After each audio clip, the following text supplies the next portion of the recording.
Hi ka-coffee, magandang araw po sa inyo. Malapit na po ang eleksyon. Ang presidente, si Pangulong Bongbong Marcos, nagbilin na siya ka-coffee sa mga militar. Kasi syempre may mga grupo dyan, di ba natin may kakailayan eh. May mga grupo, wag na natin pangalanan yung mga grupo na yan, malamang sa malamang manggugulo sa eleksyon yan. Kasi kapag naging magulo itong eleksyon, refleksyon yan ng administrasyon. Kaya nagbili na po si Pangulong Bongbong Marcos. Meron siyang order sa mga militar para matiyak na maayos at mapayapa itong eleksyon na to. Kasi may mga hotspots tayo ka-coffee na determine na po ng Philippine National Police at DILG ano itong mga hotspots na yan. Malamang sa malamang may manggugulo sa mga lugar na yan. Kaya meron na pong bilin yung ating presidente. Dahil malapit ng eleksyon eh. O sige, headline ka-coffee ng Politico.com.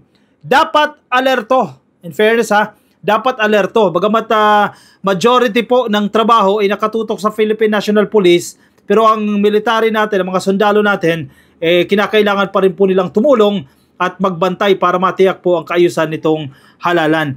Dapat alerto, Marcos orders military to ensure peace for election season.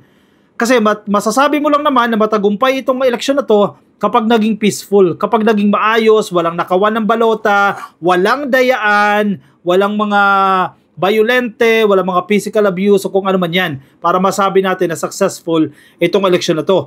President Ferdinand Marcos Jr. has ordered military to keep a tight grip on peace and order as the country enters full-on election mode. Actually, nang isang araw din, na vlog din natin ito, kasi nag-issue ng memorandum order memorandum circular number 36 si Pangulong Bongbong Marcos na nagbibigay ka-coffee ng safe conduct passes sa mga dati pong rebelde na gustong sumuko. Diba, ikaw, mag-a-apply ka ng amnesty kasi may amnesty program ang gobyerno natin. Dati kang rebelde, sa kang political, term natin dyan, political rebel o kung ano man yan, magbabalik loob ka sa gobyerno, may amnesty program. Parang bibigyan ka ng pardon. No? Binigyan po ng safe conduct passes itong mga dating rebelde na gusto magbalik loob sa gobyerno.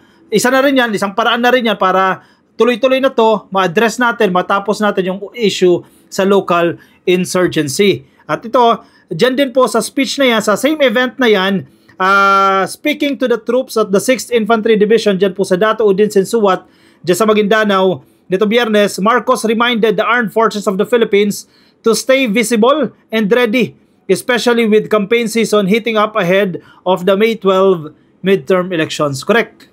Siyempre, lalo na yung mga local candidates, medyo mainit-init dyan lalo na party dyan sa Mindanao may mga reports na nga tayo ka-coffee na election-related violence yan, so baka madagdagan pa yan, pero wag naman po sana. So ang bilin ka-coffee, ito lang ang bilin ng presidente sa ating mga militar, sa ating Armed Forces of the Philippines, na dahil umiinit na po ang eleksyon, dahil papalapit na po, ay maging visible po kayo at lagi kayo handa.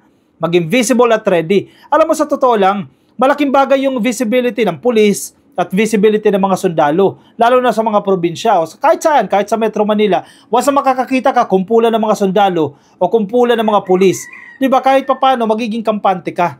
Kasi andyan visible sila. Na if ever may mangyari, may tatakbuhan ka.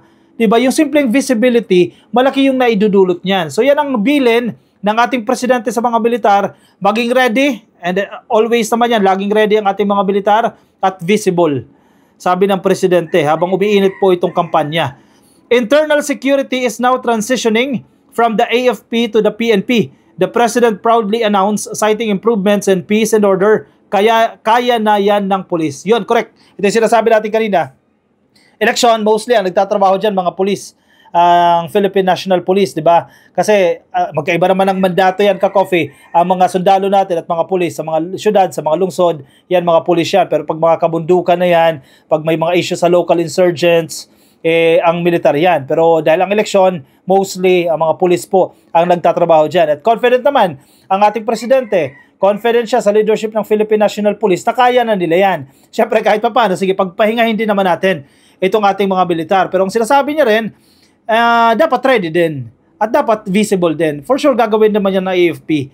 This comes after the Commission on Elections trimmed down its list of election hotspots from 38 to 36, a small but symbolic drop. In fairness, Oh, ito yung tinatopic natin ng isang araw kasi karamihan ka-coffee nandiyan dyan sa Bangsamoro.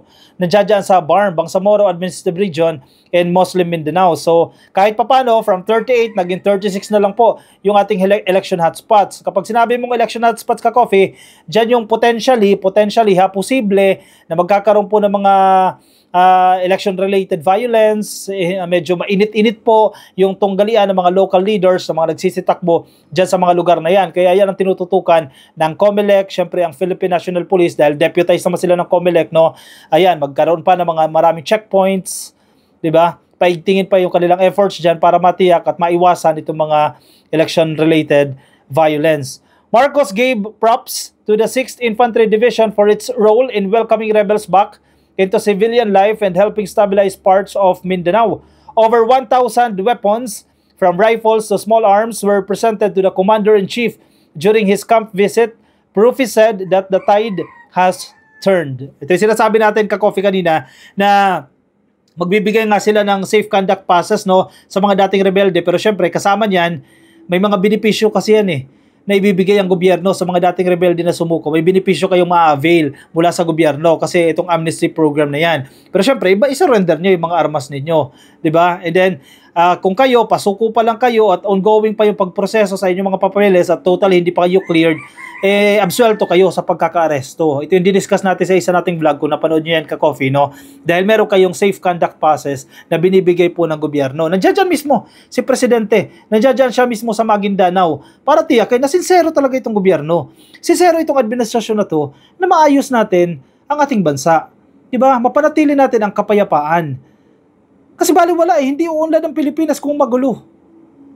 Tapos na tayo dyan yung local insurgency, unti-unti. Actually, almost done na nga tayo dyan tapos na tayo dyan may mga analyst nga tayo nababasa. Sana, wala na tayo dyan Nasa next move na sana tayo Protektahan ang Pilipinas laban sa mga foreign invaders Nandudong step na sana tayo. Hindi yung Pilipino sa kapwa Pilipino nagbabakbakan. Matagal ng panahon yan at wag na tayong bumalik dyan. Yung dahil sa local insurgents. Diba? Kaya nga dyan yung mga programa na yan. Itong programa na to ng amnesty program na ito. The National Security Council earlier declared the New People's Army or NPA practically defines, calling it leaderless with only one guerrilla front left on life support. Diba? Unti-unti na lang. Mauubos na rin sila ka-coffee at yung iba sumusuko na. Huwag naman tukhangin. Diba? Kasi noon kasi nagiging default pag nanlaban, tukhangin. Pero sa ganitong case, may mga tawag dyan, may mga certain conditions na syempre kailangan mo ipagtanggol ang sarili mo. 'Di ba? Lalo na kung nasa kabundukan yan at tinambangan kayo, kailangan mo ipagtanggol. Pero tinutukoy ko dito na huwag niyo naman tukhangin. 'Di ba? Pasuko na. 'Di ba? Dahil nga sa programa ito, itong amnesty program, pasuko ka na. In fact, nandiyan ka na sa tanggapan. Gusto mo na ipaproseso yung papeles mo, huwag niyo nang tukhangin. Kasi susuko na nga Nagbabalik loob na nga, huwag niyo nang tukhangin. Yun ang ating panawagan diyan. Kasi kailangan natin ipakita itong gobyerno na to na sincero. Pwede kayo mag-apply nitong amnesty program.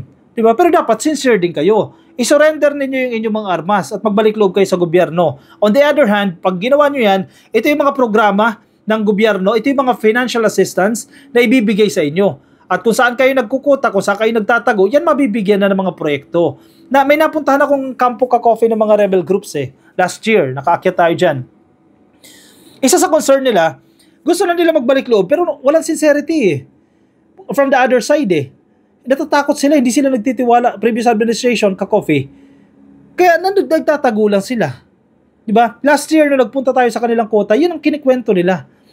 Hindi sila ganoon ka nagtitiwala kasi mamaya bibiyahe sila papunta dito kasi matagal na tong amnesty program na yan, panahon pa ni Digong yan. In-extend lang ng presidente yan. Pupunta na sila doon sa lugar na yan, natatakot sila, mamaya arestuin sila, tambangan sila, 'di ba? Kaya gusto nila magbalik loob ng gobyerno kasi maraming programa, supposedly ang gobyerno, para sa community nila na hindi na ibibigay dahil natatakot. Pag-construct ng halimbawa mga tulay, simpleng tulay, mga dike, di ba?